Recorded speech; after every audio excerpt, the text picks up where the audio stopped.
Hello, darlings. What's going on? Welcome. It's Coco Mode 2.0, and I am Shauna Renee. Glad to be back with you. Thank you so much for being patient. We are a few days late, I guess, with the podcast. You know, here's the thing about this version of Coco Mode. It is fueled by inspiration more than a calendar. That is why I chose to do it on YouTube and I chose to create a podcast rather than like pitch this as a broadcast show because there are times when I'm absolutely inspired to come and talk to you. And then there are times when the inspiration's not there, or because I have a lot of other projects going on at the same time, that creative energy needs to be used for one of those projects. But I'm always thinking about you. And whenever I get an opportunity, like when the opportunity meets the inspiration and they just come together, here I am. All right. So, um, if I am completely honest, another one of the reasons why it has taken me so long to get this show together is because I really had to think long and hard about what I was going to say. Because some of you are not going to like it. And, you know, when I was figuring out exactly how I was going to present this information, I immediately, well, when I first started the process of trying to figure it out, I immediately thought back to a conversation that I had with a wise one um some time ago about purpose, which we're going to get into a little later on. My purpose in particular, um hold on, I want to sorry. I want to, if I can pull it up really quickly, read for you what I was told. I took notes during this conversation. Um I was told that my job, my purpose was to use my voice to call out bullshit, to bring light to darkness. Um, I was told to confront evil and that I needed to express righteous fury. Those are really strong words, and I wasn't really receptive to it at the time, and I won't lie, I'm not necessarily receptive to that now. But what I have been able to do is accept that what this means for me today, on this day, in this season of my life, is that I have to be willing to say the unpopular things. I have to be willing to um suffer whatever consequences come. And also enjoy the benefits that come with being honest and confronting the BS that's out there. So, it took me a minute to get to this point, but here I am. So, let's start with last Friday. The Woman King was released in theaters last Friday. I think we talked. I told you that I had plans to see the movie on Saturday, that I was um gonna head up to Philadelphia to watch the movie with some folks, which I did. But on Friday, when the movie was released, a lot of folks who had an opportunity to see it got on social media talking about it. Most of the folks that I follow or that I'm connected with on social media love the movies. But then I saw someone mention this boycott woman king hashtag. And one person in particular asked, like, what do you know about this? And so I started to read the comments, and I realized that, like, most of the people who seemed to have an issue with the movie hadn't seen it yet. So I said, okay.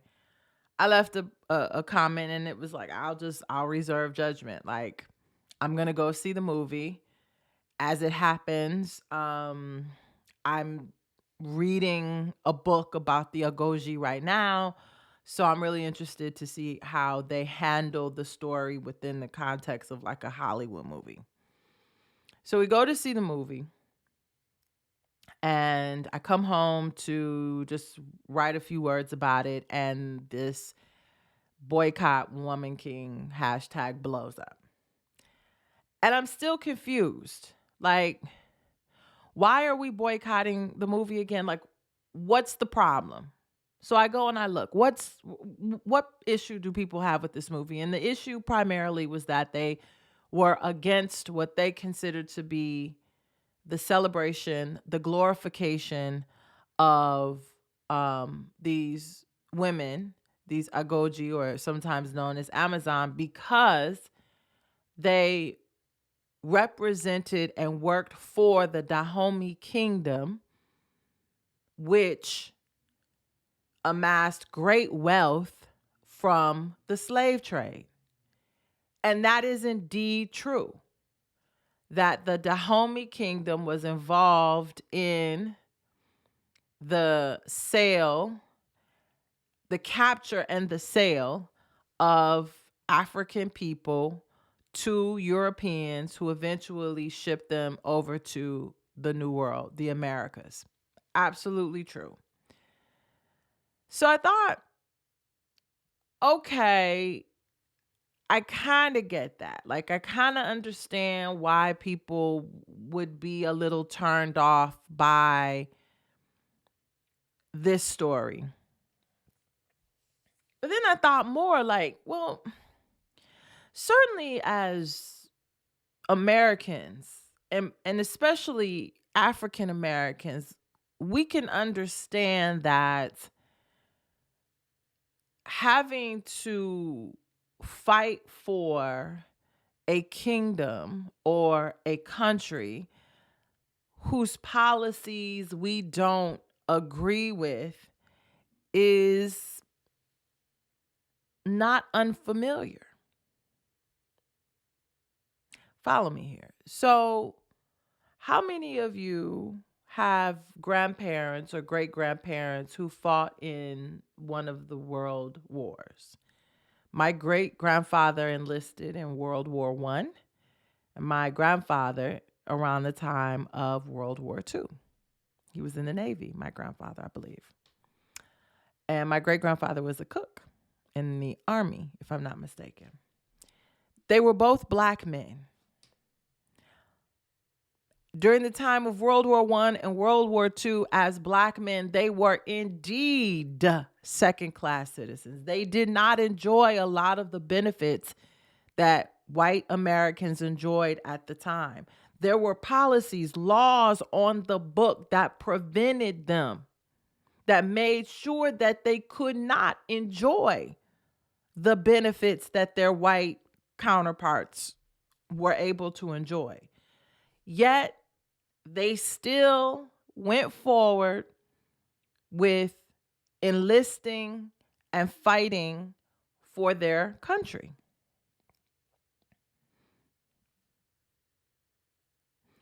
They didn't have a choice. In some instances, maybe your grandparents didn't have a choice. Maybe your father, for example, fought in Vietnam and did not at all agree with our presence in Vietnam, but yet had to go do what he had to do because he was called to fight for the country that he lived in. Y'all see where I'm going with this? Women in the Dahomey kingdom were regarded as inferior beings. They were like a step above the animals. They could be beaten. They could be raped. They could be cast aside without any concern.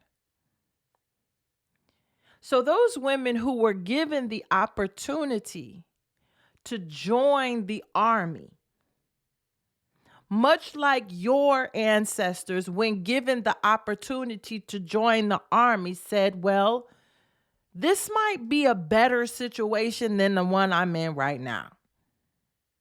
So while I may not agree with everything that this country or this kingdom that I'm fighting for represents, this just might be the move for me. The Agoji were part of the female elite in the Dahomey kingdom.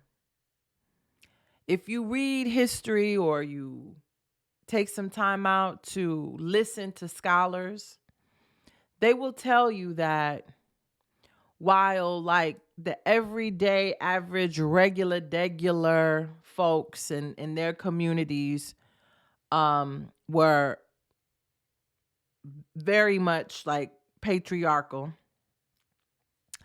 and sort of male supremacist, inside the palace there was more balance.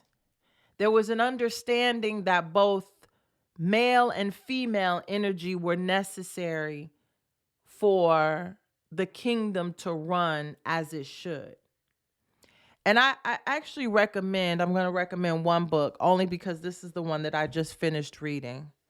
It's called The Amazons of Black Sparta. Pardon the puppy. And it talks a bit about the kingdom. And then if you get some time, dig a little deeper into the religion that the Dahomey practiced, because then you will also get an idea of how important duality was to them, the elite within that society. So to be a fighter meant that you were part of the elite. Your role in that society was almost sacred. So here we are now. Your choice is to be some poor, some poor man's punching bag or masturbation tool, or to be part of an elite fighting force that is respected in the community, so much so that these men who were beating and casting aside these women couldn't even look you in the face.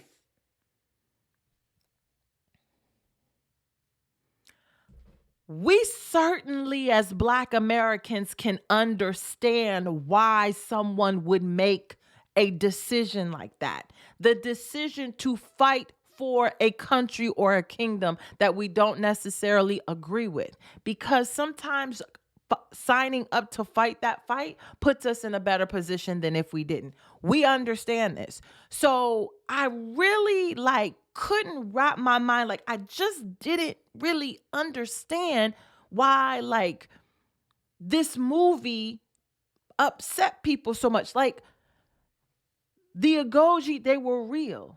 They were fierce. They were warriors. They were victorious. All of these things are true. But their stories were complex and nuanced.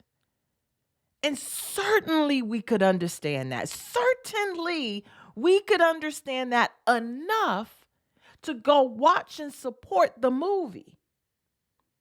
If for no other reason than to use that movie, the story, because again, this is not a documentary. The Woman King is not a documentary. But at the very least, use it as a jumping off point to learn more. And by learn more, I don't mean going on Google and reading the Wikipedia. I mean, that's step one. But picking up a book, talking to people, listening to interviews, reading scholarly reports and writings. Because that's what I did. That's what I continue to do. That's part of the reason it took me so long even to come to you to discuss this because I didn't want this to be about my opinion. I wanted to, if one of you decided to challenge me in the comments, to be able to respond with receipts. So again, I'm thinking to myself, this can't just be about the story. And while I'm having this thought on one side, the other side is saying, but let's just say it is. What are the boycotters hoping to accomplish? And again, let me say this. My agreement, my participation, my support of your boycott is not necessary. Not everyone is going to agree. There has never been a boycott where everyone agreed and everyone participated. So I'm not here to say that you're right or wrong. Absolutely not. I'm just here to try to better understand what it's really all about. So again, I ask myself this question, well, what are they hoping to gain?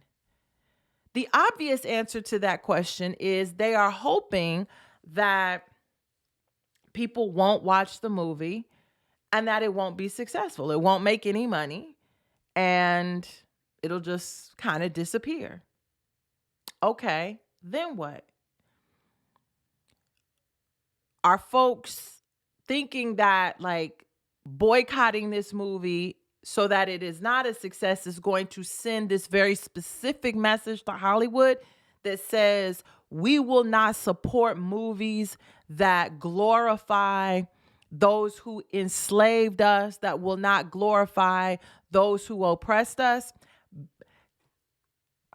God, how much money I got in my pocket? I guarantee you, I'm willing to bet everything that I own that that is not the message that Hollywood is going to get from all of this. First of all, because if you are an African American, if you are a person of African descent living anywhere, trust and believe me that you have supported a movie that has glorified your oppressors.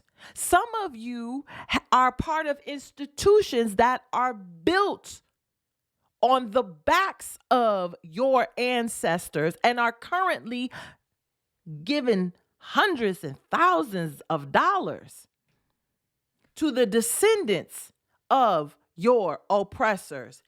Hey, what's up, Georgetown? What up, Harvard?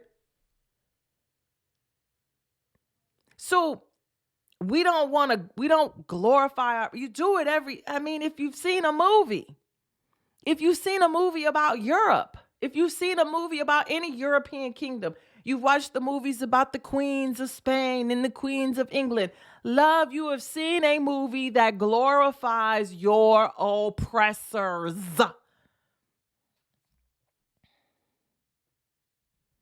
Hell, Little House on the Prairie glorified some of y'all's oppressors. So that ain't it. That ain't it. They're not going to get that from your little boycott. Trust me. That's not they're not going to make that leap, that jump. They're not even going to take those steps. They're going to do exactly as Viola Davis, who has been in Hollywood for many years, said they'll do.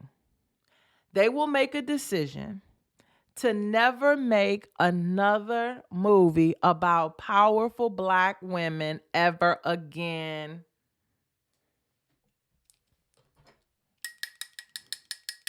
Ding, ding, ding. That's it. That's when I realized that's it. They don't want another movie made about powerful Black women ever again. Especially powerful Black women who are victorious over men. Because, now this is the part that's going to make y'all mad, but whatever. The patriarchy cannot survive and therefore will not tolerate victorious women. Women who are victorious over men.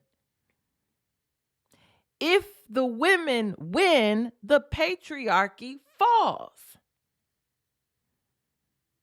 The patriarchy's visceral reaction to this movie was, oh, hell no. We will not stand for any movie, television show, whatever, that shows Black women, African women fighting and defeating men.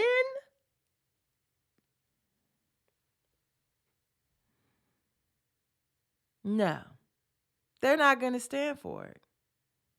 And I know this is the fact because I read hundreds of tweets and comments about this boycott. And that is a theme that keeps coming up time and time again.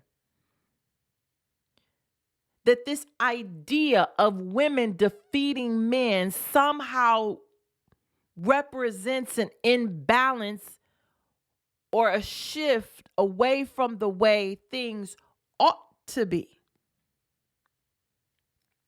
in their opinions.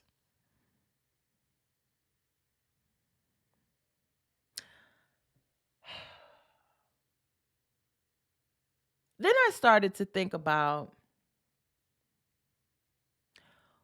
who even started the boycott. That's what I asked myself. I didn't answer that. I didn't get the answer to that question. At first, I was like, maybe it was like a bot. You know what I mean? Maybe it was like an operative who jumped in there and was like, okay, we're just going to shake some shit up and see what happens. And I don't doubt that that's what happened. But I'm surprised at how many of you actually took the bait. You took the bait. And again, I'm not saying that you can't be upset about a movie that, in the words of some of you, glorifies your oppressors. I think the comparisons to like someone doing a movie that like glorifies the Nazis, you know, as these warriors and heroes would be unacceptable to members of the Jewish community or just the world in general. I don't disagree with that. That's an interesting point to a certain degree, though, because again,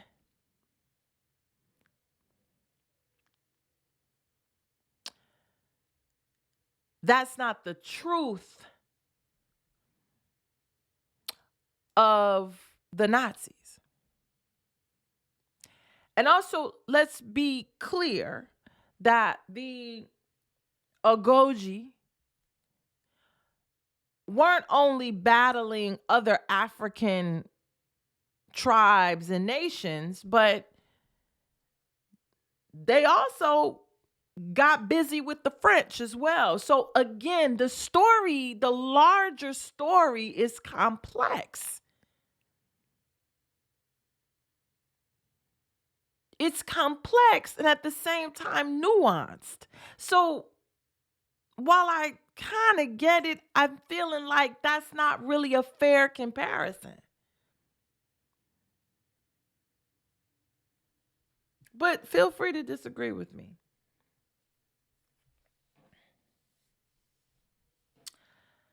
Then I started to think about these women. I kind of went back to that. Who were these women? Again, get yourself a book. Read. Who were these women? perhaps these women were destined to do this work. This was part of their purpose. You know, I'm just going to skip around for a minute because this is more like a freestyle, so y'all have to bear with me while I just kind of put it all together for you. This was probably the first movie I can remember not cheering or not wanting like the guy and the girl to get together. Like, I didn't want the girl to get the guy. I didn't want the guy to get the girl. I did not want no parts of that romance. If you haven't seen the movie, spoiler alert, I didn't want no parts of that romance between that mixed young man, the homie mama and the Portuguese father, and baby girl. I didn't want it. In fact, I was sitting in the theater with a bunch of women and they were like, I was too, like, don't do it, girl. Don't do it, girl. Don't do it. Don't do it. Don't do it. Because we also understood that this was part of being part of the Agoji was part of her destiny. Like, we came to really understand that in the latter part of the movie, that it was part of her destiny. It was part of her purpose. And those of us, women, who were not put here solely to be a wife and mother, understand that the second you introduce a man into the equation, your purpose and your destiny, like, start to fall lower and lower and lower on the priority. Like, it begins to, you introduce this and then all this starts to fall. Like, there's a subtraction of importance of your purpose and destiny. It's a fact. Now, let me just say this. I have to say this because anytime I bring this up, people get upset. There are some women, and there may be a lot more than we know, who know that their purpose and their destiny rests in becoming a wife, a partner, and thus a parent. This is what they've chosen to do. These are women who enjoy being homemakers, who enjoy providing a level of support so that the men that they are in relationship with can thrive in whatever their destiny is. Like, I think as we talk about women, and I'm not a feminist, but I maybe can consider myself a womanist. As we talk about womanism, we have to create room and give permission for women to choose whatever they want. So if you choose to be a wife and you choose to be a mother and you choose to be a homemaker and you choose to be sort of the biblical version of a helpmeet, the interpretation, one interpretation of the biblical version of a helpmeet, then great, perfect, wonderful. I applaud you. Genuinely, I do. I may be even a little envious of you because you know what you're supposed to do and you are doing the damn thing. But all of us are not destined to be wives and mothers, at least not initially. What's between my legs does not determine my destiny any more than what's between his legs determines his destiny. When the boy child is born, nobody goes, okay, well, we already know he's going to be a husband and a father. No, they're like, maybe he's going to be a warrior. Maybe he's going to be a king. Maybe he's going to be a carpenter. Maybe he's going to be a teacher. Maybe he's going to be an astronomer. You know what I'm saying? Like, there's so many possibilities for the boy child, but the girl child is pretty much set in a patriarchal system. It's pretty much set that she will be a mother and a wife and a mother.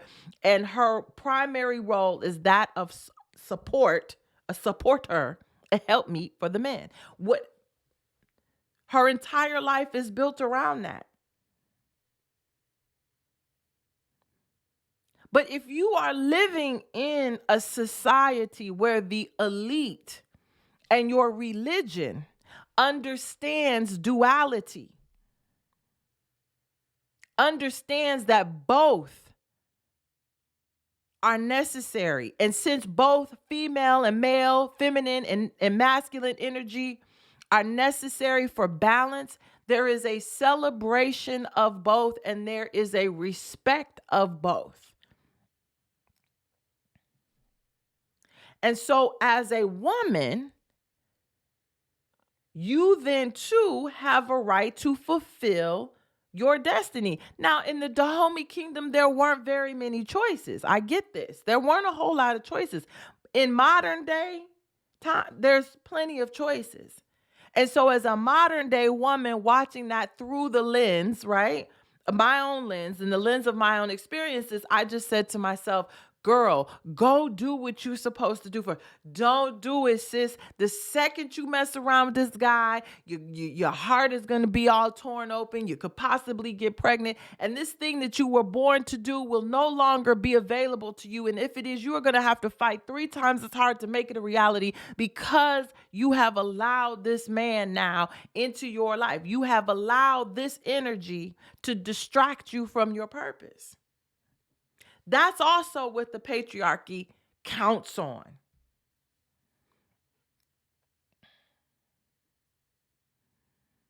So yeah, we were all in there like, no. And that was very different. Because most of the time, we're in movies when we see like romance, we're like, yes, get your man, girl, get your man, girl. Nobody in that movie theater, no woman in that movie theater said anything like that. And I know that that also scares the patriarchy. When you have women who prioritize their own lives, their own needs, their own desires, their own purpose, their own destiny over a man's. And again, I'm going to say this. This is not true for every woman. That's why I always tell men, like, if you want a woman who wants to cook and clean and raise your children, go find one who wants to do that. They are out there. Leave the women who want to change the world in another kind of way alone. Stop trying to force them or scare them into believing that the only thing that they should aspire to do is somehow cook and clean and after you and raise your children so that they won't die lonely. Like, can we stop that? Go find you someone who wants what you want so y'all can be on the same page. Like, for real. It's ridiculous to me. And shame on you. Like, your woman has like, you know, is a cert, like the woman that you're interested, like certified genius, IQ off the charts. And you want to marry her, so what? So she can make you a chicken casserole on Mondays and some pork chops. Like, that's what you want her to do. You actually think that God created her and blessed her with that gift so she can make you some fucking pork chops on a Tuesday? Do you really believe that? No, you don't believe that. Of course you don't believe that. Of course you know that's wrong. But the system that you live in cannot tolerate anything other than that. And that, again, is why this movie is so scary. Because the sisters walk out of that movie, and maybe some of the white girls too, walk out of that movie like,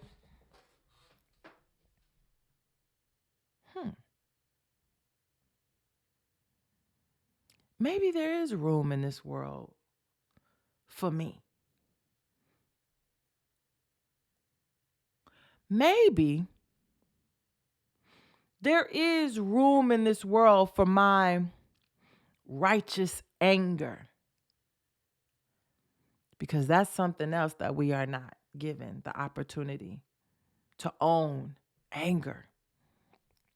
And those women were angry, as they should be. As they should be. Because even with the elevated position that they had as warriors, again, they still lived in that society. And prior to becoming a warrior, they were still subjected to the pain and the humiliation that came probably from being a girl child. Not unlike what we saw of the young girl in the movie who was about to get married off to some old dude who smacked the shit out of her because she was like, I don't want you. Don't I have a right to be like, no? So there's, of course, a lot of rage there. But again, women don't get a chance to express that rage. There's no such thing as righteous anger for women. Well, there is such a thing. It exists, but we don't get to express it. But I have a feeling that that's changing, that's shifting a little bit. I have a feeling that what we're beginning to see, and this is what is making folks nervous. I don't have a feeling I know it. Why am I saying I have a feeling like I don't know it? What is making people nervous is that you've got women now. And let me just put a bookmark here. I understand that, there are going to be non-binary folks and femmes. I understand that. And so I want you to know that I am aware and I understand and I know that my conversations have been very heteronormative. And please understand, it is not because I don't support the multitude of ways that people live and express love and go into relationship, but for the sake of this conversation and the ones that I've had in the past, this is where I am. So yeah, I just wanted to bookmark that. But what I'm noticing about women, young women now, is that one, and we talked about this in the first show, I think, they're doing the work. They're doing the work. They're doing the work on their own. They're going to therapy. They're working with each other. They're doing the work. And now they are requiring that their partners do the work as well. And if their partners are not going to do the work, they're just going to move on without them. You are going to die alone is no longer that's not a scare tactic. It's a tactic, but it's not an effective one.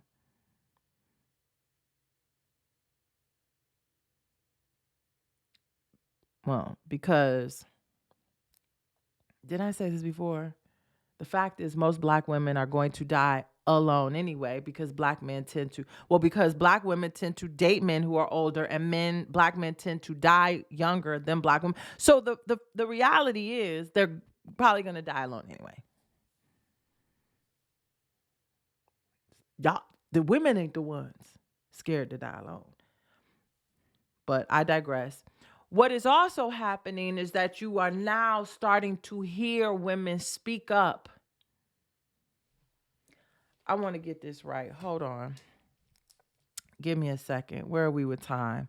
Okay, I don't have a whole lot of time. So I'm going to try to wrap this up. I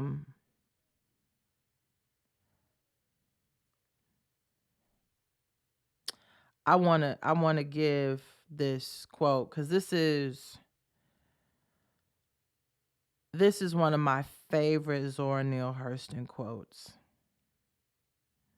And it's only the first line. It goes on, but it says, if you are silent about your pain, they will kill you and say you enjoyed it.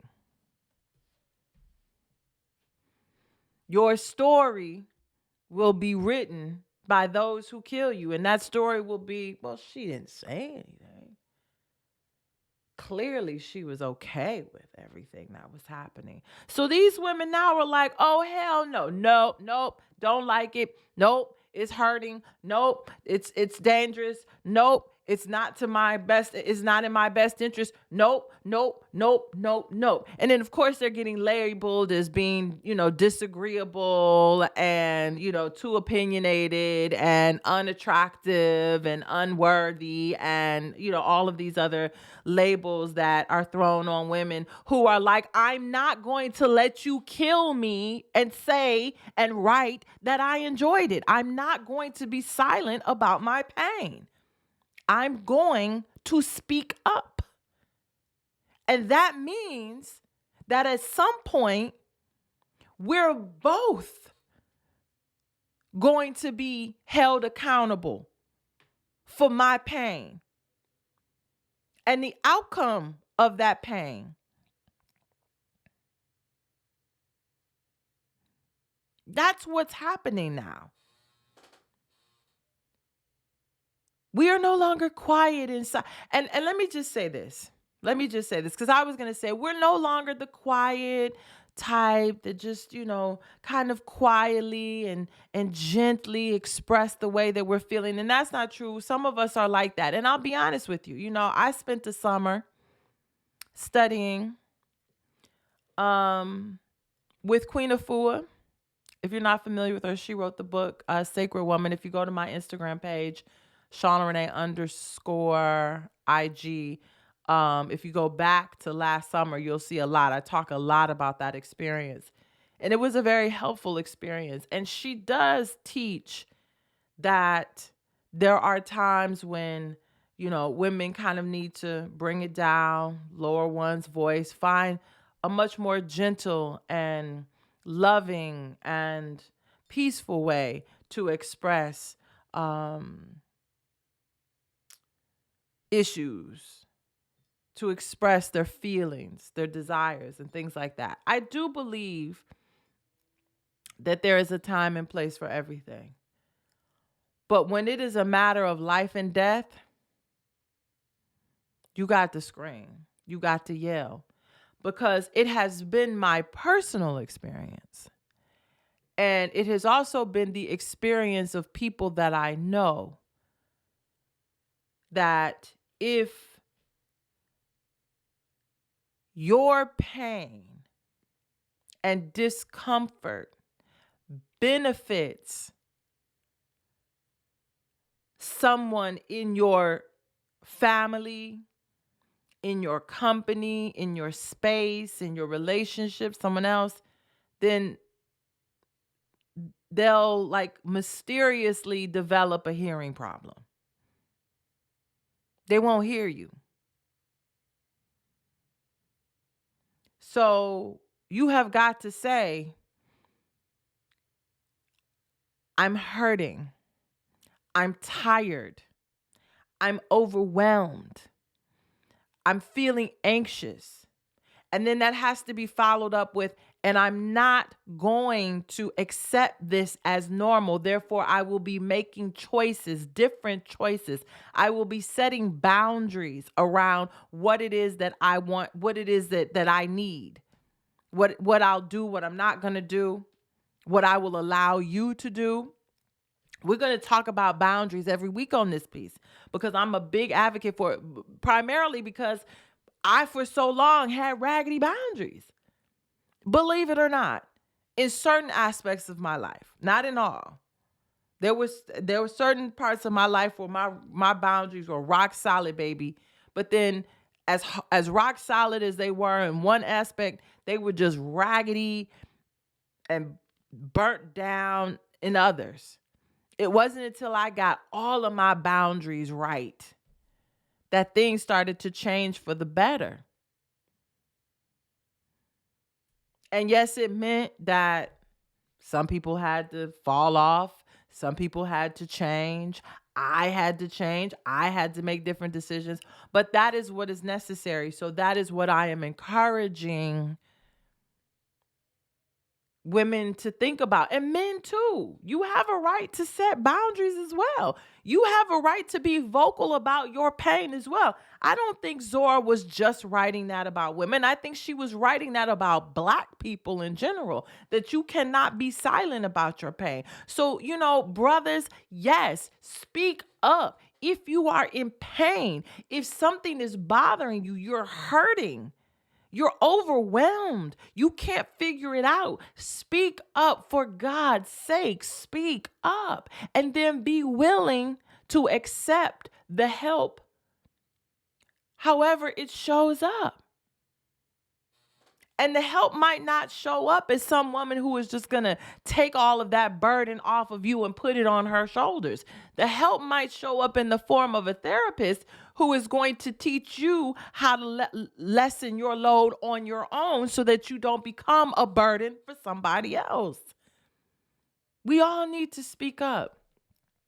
A little tangent there. Back to the movie. I realize in closing that while some people may actually believe that this movie sets a dangerous precedent for Hollywood, where we're going to begin to see more movies that glorify our oppressors, glorifies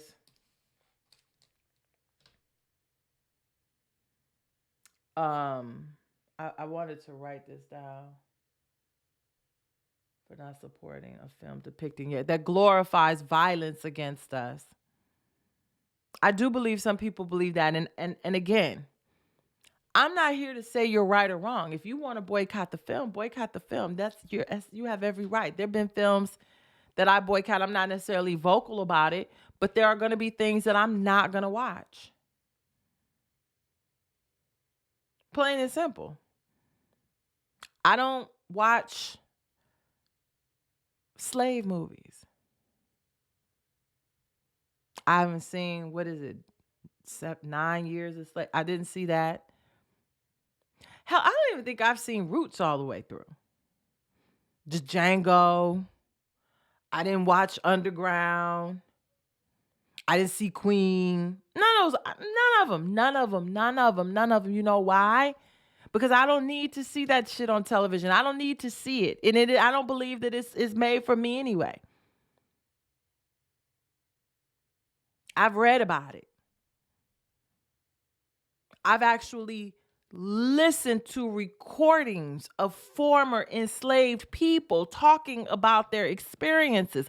I don't need to see a Hollywood version of it. I've heard it. I've been very fortunate in that regard in my career that I've had access to some incredible recordings. So I just don't support the movies. I just don't. And don't plan on it. Now, is it because I'm hoping that maybe we'll make movies about Black people that don't have anything to do with slavery? Yes. Is it because, I would like to see movies about Black people who were living in the United States between, the 15th century and now that, let's say the 15th century and let's say the 19th century, that do not revolve around enslavement?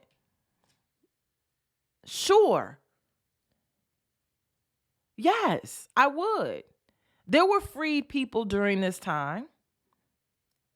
Hell, I'm sitting up here thinking about doing a script about some folks on my daddy's side. There are some incredible stories that we found out when my father had his genealogy done. Incredible stories I would love to see on the big screen or the small screen.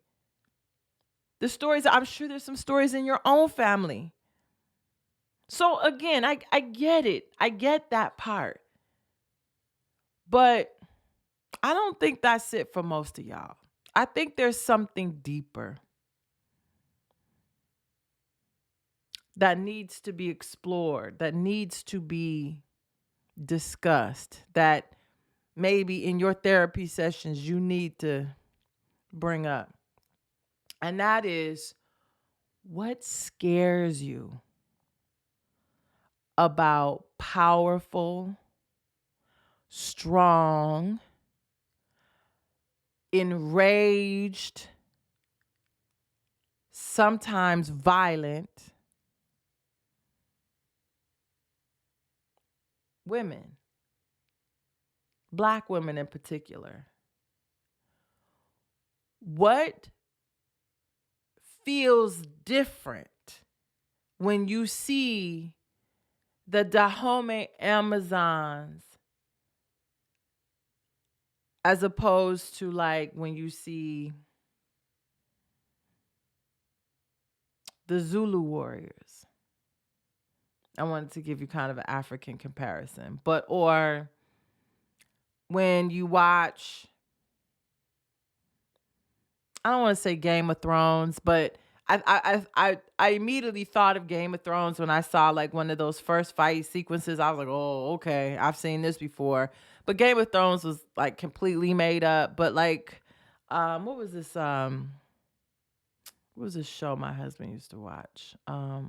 Caesar or something like that. But you know, these shows that depict battles, the battles that took place among the Europeans back in, the 15th and 16th centuries. What feels different? I don't know. I'm not here to solve any problems. I'm not necessarily here to answer any questions. I'm just here to ask some relevant questions and give you maybe little bits and pieces, little gems and jewels that you can take with you and meditate on, and perhaps if they make sense to you and they resonate with you, you can apply to your life. So I'm going to leave you with this. Purpose. Everyone has a purpose, a destiny. Not everyone is aware of what that purpose and destiny is. Some of us need help. And there are ways that you can tap in. One of those ways is to get quiet, meditate, listen to your inner wisdom. Another thing is to, in those quiet moments, think about your gifts. We're all gifted in some way.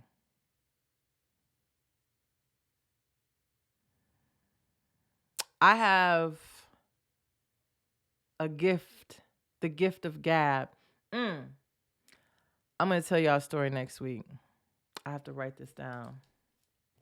Remind me in the comments section, or if we're connected on social media next week, to tell you the story about the pastor and the astrologist. But we have gifts. Gifts that we are very much aware of, and also gifts that maybe we're not aware of that other people see. So sometimes asking other people works. Look at your family. There are some who believe that we choose our parents. And our spirits, our souls choose to come through those people because we need something in their DNA to come into our DNA so that we can come and fulfill our destiny. If I look back at my family, like the ones that I know, I knew personally or I know of, there's a pattern.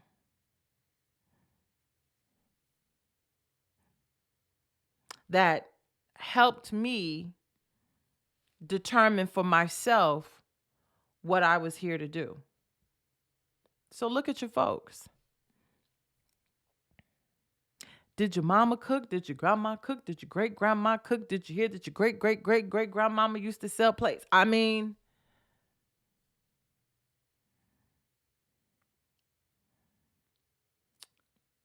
was your mother Good with the roots? Was your grandmother a midwife? Did your great grandfather run a little business out the back helping folks? These things, they're already written. So we need to do that work to determine our purpose. Some of you, your purpose is to be a warrior. Some of you, your purpose is to hit the streets and make shit happen.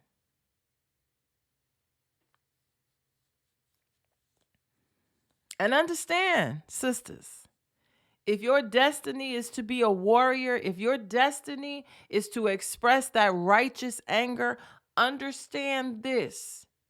And I'm going to leave you with this because this is important. You will meet resistance unless your righteous anger is in service of men. Be prepared for that. If your righteous anger is in service of your sisters, you will meet resistance. If your righteous anger is in of service of your brothers, then you will be welcome to the front lines, or you will be welcome to stand behind the front line. You could go out here and march all day for them. And I think you should. Because if that's what your destiny is, if that's what you were called to do, then you should. But never forget that you have a responsibility to march, to scream, to holler, to tear some shit up if necessary, though I'm not advocating any kind of violence, on your own behalf. And on the behalf of those who look like you. All right, I'm done. I'm done shaking shit up now. Yeah, that's all I have to say. Y'all have a fantastic today and tomorrow. I'll be back when inspiration calls me. In the meantime, don't forget you can find me on social media. I am on Instagram. That is the best place to find me on Instagram. Shauna Renee _IG. That's the best place to find me right now. You can also comment on this on YouTube. And my email, if you're looking to email me, is djshaunarenee@gmail.com. Okay? I'll talk to y'all later. Take care of yourselves. Peace.